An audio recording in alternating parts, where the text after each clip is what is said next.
অনেকদিন আগের কথা। এক সুন্দর সবুজ জঙ্গলে নানা প্রাণী সুখে শান্তিতে বাস করত।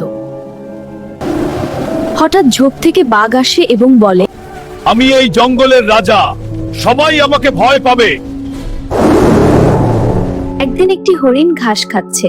হরিণটি ছিল খুব বুদ্ধিমান আর শান্ত স্বভাবের। হঠাৎ ঝোপ থেকে বাঘ আসে এবং বলে, আজ তোমাকেই খাবো। চঞ্চল কাঁপছে কিন্তু পালাচ্ছে না। আমাকে খেলে আপনার ক্ষুধা একদিনের জন্য মিটবে, কিন্তু আমি আপনাকে বড় শিকারের কাছে নিয়ে যেতে পারি। হরিণ বাঘকে নিয়ে জঙ্গলের গভীরে হাঁটছে।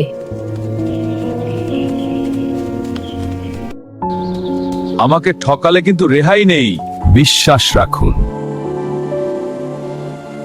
এক পুরনো কুয়ার সামনে দাঁড়ায় তারা।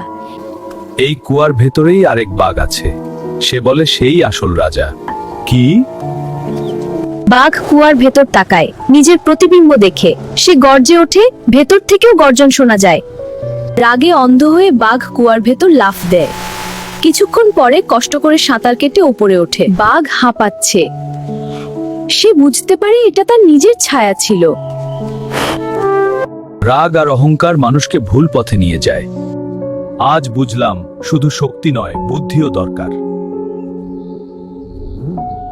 সেদিন থেকে বাঘ আর অহংকার করত না, আর জঙ্গল আবার শান্ত হয়ে উঠল।